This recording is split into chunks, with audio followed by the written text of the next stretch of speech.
All right, so today we're going to kind of shake things up a little bit with our morning routines. Oh, yeah. Yeah, we're going deep on this piece about how to start your day, but with this really interesting focus on spiritual disciplines. Right? And now I know what you might be thinking. Yeah. Okay, but hear me out, because regardless of your personal beliefs, this source material actually has some pretty practical and pretty fascinating insights.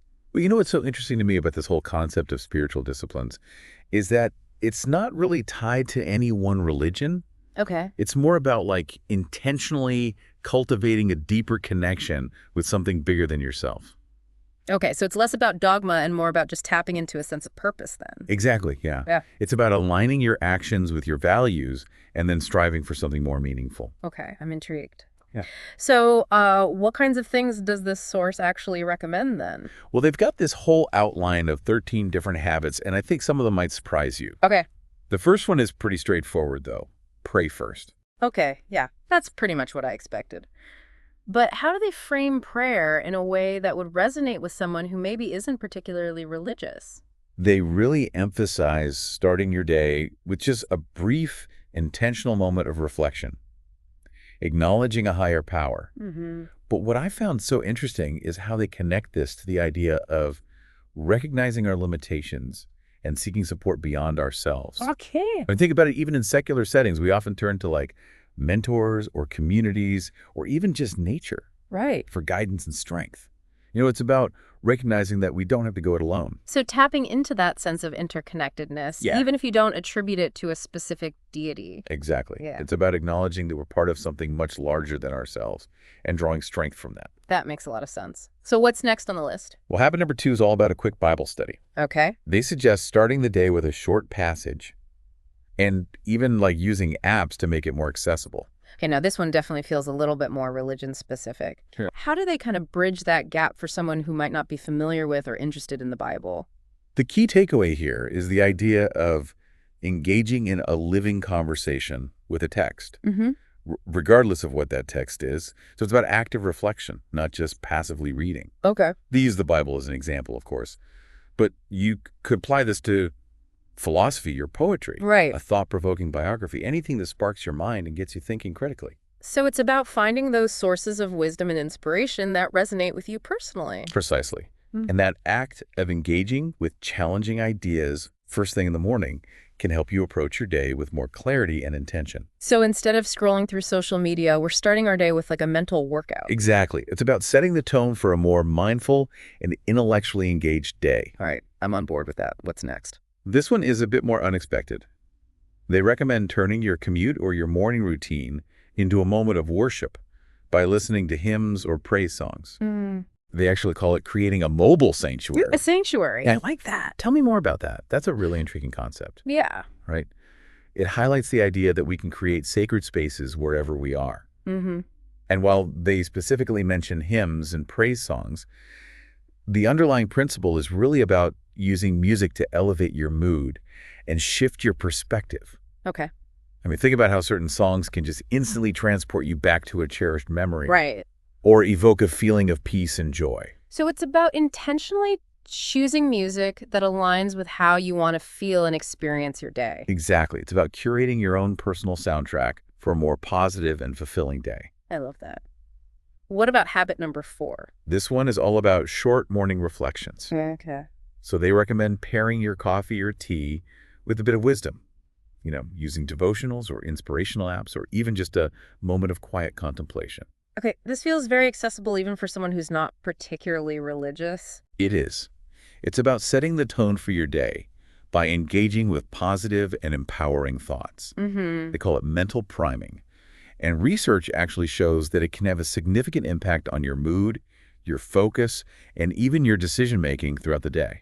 So it's like choosing to focus on the good instead of letting the negativity creep in. Exactly. And it doesn't have to Right. be complicated. Even just a few minutes of reflection or journaling or reading something inspiring can make a huge difference. Okay, I'm sold. What's next? Now, this one's a bit more unusual. Okay. Habit number 5 is walking prayers. Okay. They recommend combining physical exercise with spiritual practice by turning your morning walk into a time to connect with something larger than yourself. Walking prayers. That's a new one for me. How does that work? It's about bringing intentionality and mindfulness to your physical activity. Okay. So instead of just going through the motions, you're using the time to reflect, express gratitude, or even pray. They really emphasize connecting with the natural world as a way to feel grounded and connected to something beyond yourself. I can see how that could be really powerful even if you're not praying in a traditional sense. Right. It's about being present in your body and appreciating the beauty around you. Exactly. It's about finding that sense of awe and wonder in the everyday. And, studies have shown that spending time in nature can reduce stress, improve mood, and even boost creativity. So win-win. You get your exercise, a dose of nature, and a spiritual boost all in one. Precisely. And it's a practice that anyone can adapt to their own beliefs and preferences. Okay, I'm adding walking prayers to my to-do list. What's next? This one is a bit more familiar gratitude practice. Okay. They recommend starting the day by naming 3 things you're thankful for. That's a classic. What's their spin on it? Well, what's interesting is they don't just frame gratitude as a feel-good exercise. They call it a spiritual discipline, Interesting. emphasizing the importance of recognizing the good in our lives and acknowledging its source. So shifting your perspective to one of abundance even before the day's challenges start piling up. Setting the tone for a more positive and appreciative mindset. Exactly. It's about recognizing the gifts in your life, both big and small, and cultivating a sense of thankfulness that can sustain you through difficult times. And, research has shown that practicing gratitude can have a profound impact on our well-being, reducing stress and anxiety, and even boosting our immune system. Wow, that's amazing. Right. It's incredible how these simple practices can have such profound effects on our mental and physical health. What's next on this list of spiritual disciplines? This one is something I think we could all use a little bit more of: 1-minute meditation. Okay. They emphasize the importance of finding even just a sliver of stillness amidst the chaos of our day. 1 minute. That feels doable, even for someone who claims they don't have time for meditation. Right. But is 1 minute really enough to make a difference? Absolutely. You see, the source connects this practice to the idea of just hitting the pause button on our racing thoughts, even for just a brief moment. And what's fascinating is that recent research has shown that even micro-meditations as short as 60 seconds Wow. can have a significant impact on our ability to regulate our emotions and improve our focus. They actually cite studies that have shown how even 1 minute of focused breathing can activate specific areas of the brain that are associated with reducing stress and enhancing attention. So it's not just about clearing your mind, it's about actually changing your brain chemistry. Exactly. It's about tapping into the power of mindfulness to shift your mental and emotional state, even in the middle of a hectic day. Okay, I'm definitely going to try that. What's the next habit they suggest? Habit number 8 is a bit more structured. Okay. It's called structured intercession, and it's about using a prayer list to intentionally pray for others. So that sounds a bit more formal, but is there a way to apply this concept even if you're not praying in a traditional sense? Absolutely. It's about consciously choosing to focus on the well-being of others and extending your circle of care and concern. They highlight the idea of becoming an active participant in God's work. Yeah. But you could easily translate that to being an active participant in creating a more compassionate and supportive world. So taking that sense of empathy and actually putting it into action. Exactly. It could be as simple as sending a kind text to a friend who's going through a tough time, Right. or volunteering your time to a cause you care about. It's about shifting from a self-centered mindset to one of service and contribution.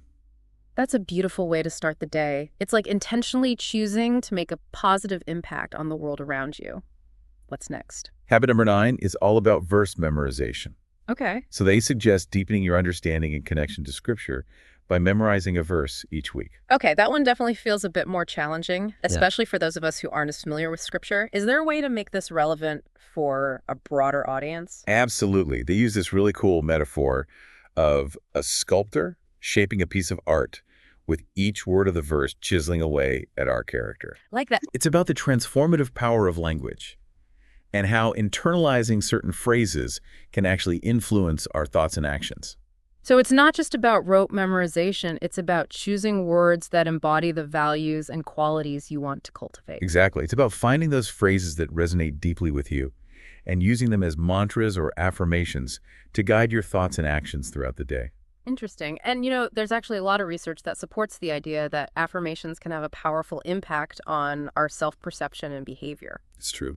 That's really fascinating. I never thought of verse memorization in that light. What's the next habit they recommend? Well, after all that internal focus, habit number 10 Hmm. encourages us to step back and observe creation. Okay. They emphasize the importance of taking a moment to appreciate the beauty of the natural world as a form of worship.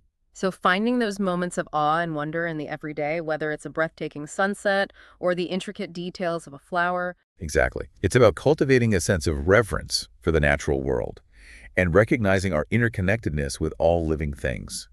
And, studies have shown that spending time in nature can have profound effects on our mental and physical health, reducing stress, improving mood, and even boosting our immune system. Wow, that's amazing. It seems like so many of these spiritual disciplines actually have parallels in modern scientific research. Sure. Okay, what's the 11th habit they suggest? This one might surprise you. Oh, It's confession. okay. They recommend using the shower as a time for spiritual cleansing, acknowledging our imperfections and starting anew. Confession in the shower. Uh, That's definitely a new one. it is. But how do they suggest applying this concept outside of a religious context? They emphasize the symbolism of water washing away impurities, both physical and spiritual. Okay. It's about starting the day with a clean slate, both literally and figuratively. Mm-hmm. Even if you're not confessing to a higher power, the act of acknowledging your mistakes and seeking to make amends can be incredibly liberating. So it's about taking responsibility for your actions and choosing to move forward with a renewed sense of purpose. Exactly. And, there's a lot of research that supports the idea that self-forgiveness and letting go of past mistakes can be incredibly beneficial for our mental and emotional well-being. It's like hitting the reset button and giving yourself permission to start fresh. What's next on their list? Habit number 12 is all about preparing the heart for service. Okay. They recommend consciously deciding how you can act with kindness and serve others throughout the day. Okay, I love this one. It's about going beyond yourself and looking for opportunities to make a positive impact on the world around you. But how do they suggest approaching this in a way that feels authentic and sustainable? They frame it as entering the world as an ambassador of God's kingdom, Mm-hmm. bringing light and love to those we encounter. Hmm. But you could easily translate that to being an ambassador of your own values, whatever those may be. So aligning your actions with your beliefs and striving to make a positive difference in the world, however you define that. Exactly. It could be as simple as offering a genuine compliment, lending a helping hand, or simply being present and attentive to those around you. It's about shifting from a self-centered mindset to one of service and contribution. It's like intentionally choosing to be a force for good in the world. I love that. Okay, what's the final habit on their list? The last one is all about seeking wisdom from Proverbs. Okay. They recommend starting the day with a dose of practical wisdom from this book of the Bible, applying it to your decisions. Proverbs. That sounds a bit like something my grandmother would say. How do they make that relevant for a modern audience? They refer to Proverbs as a moral compass, emphasizing its timeless relevance. Okay. They acknowledge that even though it's an ancient text, it offers valuable insights into human nature and ethical behavior that are still applicable today. So it's like tapping into the collective wisdom of generations past to navigate the complexities of modern life. Exactly. And, Yeah. There's a lot of research that supports the idea that studying history and learning from the experiences of those who came before us can provide valuable guidance and perspective for our own lives. It's like having a wise mentor guiding you along the way.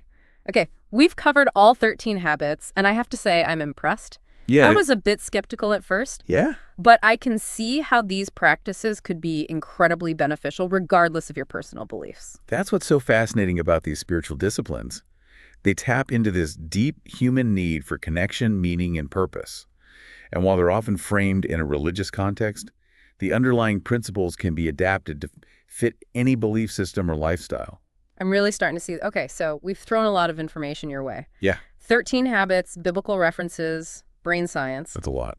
What stands out to you the most from all of this? What resonates with your own experiences or aspirations? And more importantly, if you were to incorporate just one of these habits into your own morning routine, which one would you choose and why? We'd love to hear your thoughts. It's fascinating how these habits, even though they're coming from a religious perspective, they really resonate with a lot of the secular self-improvement and mindfulness stuff that's so popular right now. Oh, totally. Yeah, it's like they were ahead of their time in a lot of ways. For example, that whole idea of starting your day with intention, whether it's through prayer or meditation, or even just setting clear goals. Right. you see that everywhere now. Absolutely. Yeah. And even the idea of confession, Yeah. while it might sound very faith-based, can be viewed through a completely secular lens as well. Right. Think about things like journaling therapy, Mm-hmm. all ways of acknowledging our Yeah. mistakes, processing them, and striving to do better. It's about growth, Yeah, which is something everyone, regardless of their beliefs, can relate to. absolutely. Before we move on, I wanted to highlight something that really stood out to me. Okay. We talked about how these practices can benefit our mental and emotional well-being, Right. but I'm noticing this theme of connecting with something larger than ourselves, whether it's nature or community or even just a set of values. That's a really insightful observation. Mm-hmm. And I think it speaks to that fundamental human need for belonging and purpose. Mm-hmm. You know, it's about finding our place in the grand scheme of things. And these habits offer a framework for doing just that. It's like they're providing a roadmap for living a more meaningful and connected life. Precisely. Yeah. And what I think is so powerful about this approach is that it's not about imposing a set of beliefs, Right. but rather it's about empowering individuals to find their own path to that connection and purpose. Mm-hmm. Okay, so as we start to wrap up this deep dive, let's shift gears a bit and talk about practical application. Sure. I mean, we've covered a lot of ground here.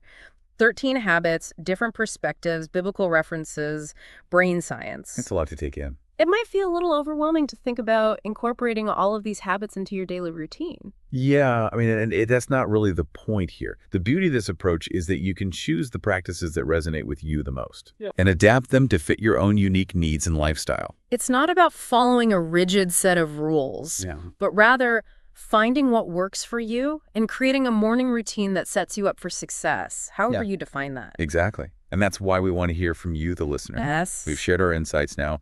We're curious to hear your takeaways. What stood out to you the most from this deep dive? Which habits sparked your curiosity?